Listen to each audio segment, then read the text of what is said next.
This is a shocking development. NASA suspends SpaceX moon mission contract following the recent Elon Musk and Bezos spat on Twitter, reports say.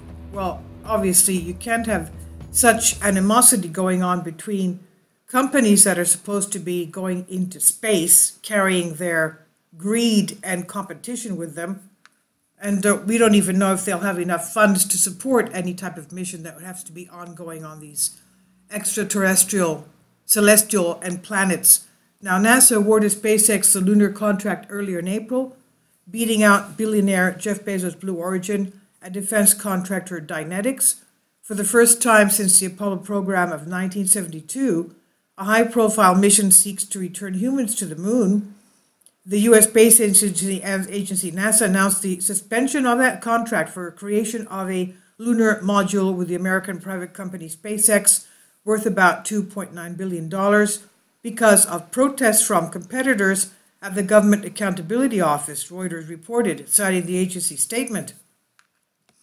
As a result of NASA's decision, SpaceX must halt all work directly related to the moon program contract until the GAO issues its ruling, which is due by August 4th at the latest.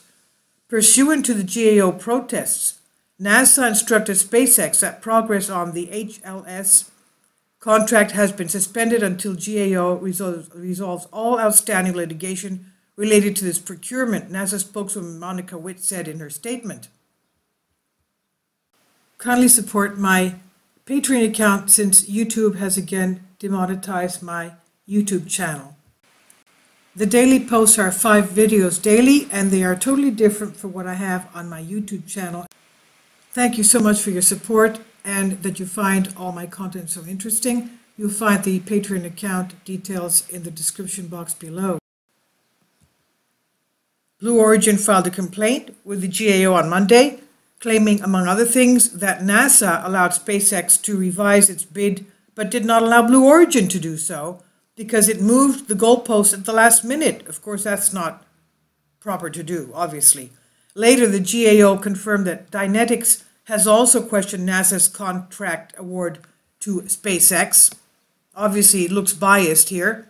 According to NASA source selection document, Starship SpaceX fully reusable rocket vehicle under construction to ferry humans and cargo to the moon and Mars won NASA's award primarily for its large cargo capacity and proposed offering $2.9 billion, much less than Blue Origin's reported approximately $6 billion by Dynetics, after the Amazon founder Bezos' space company Blue Origin lodged a protest against NASA for choosing rival SpaceX to construct a lunar lander. Musk took to Twitter to troll his fellow richest man on Earth, Jeff Bezos, on Monday, and he tweeted, "Can't get it up to orbit, LOL."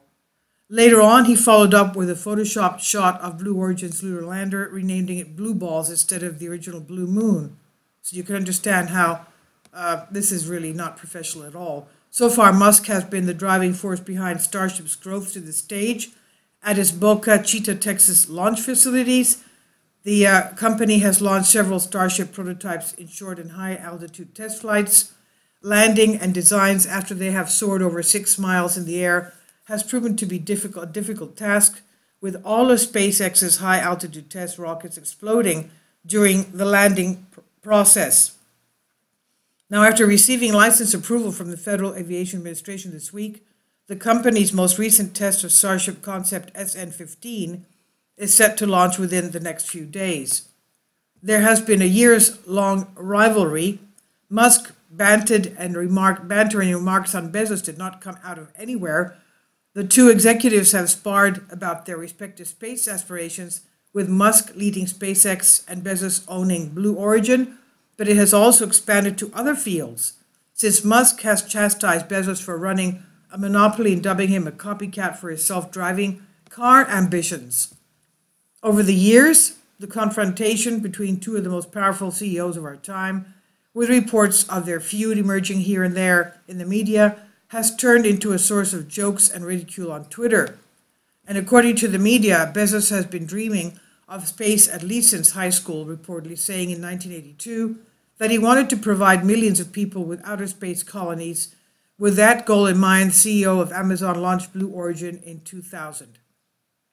Musk, in his turn, sold his company PayPal to eBay for about $1.5 billion in 2002 and invested his personal wealth into the newly created SpaceX startup.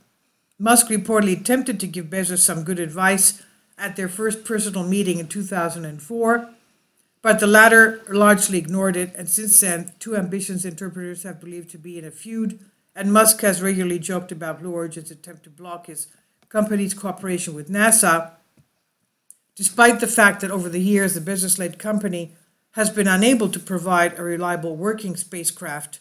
In 2013 interview, Musk even teased Blue Origin about its prospects for success. He said, "Frankly, I think we are more likely to discover unicorns dancing in the flame duct." Now, Bezos refrained from direct attacks on Musk, but has repeatedly criticized the main goal of SpaceX, the colonization of Mars, as unrealistic, focusing in turn on achieving a permanent presence of people on the moon. In 2019, he said that one should go live on the top of Mount Everest for a year and see if you like it, because it's a garden paradise compared to Mars. Earlier, NASA stated that choosing one company was the best choice it could make at the time, given the funds provided by Congress. Last year, Congress approved $850 million of the $3.3 billion sought by NASA for 2 lunar landers. NASA's forthcoming moon mission will see the agency land the first woman and a new man on the lunar surface in 2024. The mission is part of Artemis initiative. Artemis is, of course, because of the first woman astronaut to be put on the moon. Artemis was the sister of Apollo, and we know that Apollo first landed man on the moon. Now, so that's the Artemis initiative, which was launched during Trump's presidency. NASA intends to not only return to the moon, but also to create a human presence on the surface of the moon. The agency hopes to land on the moon's south pole, which is rich in water, ice, and can be turned into fuel and oxygen for lunar base. This is on Sputnik News. Please leave your comments, and thank you for your support.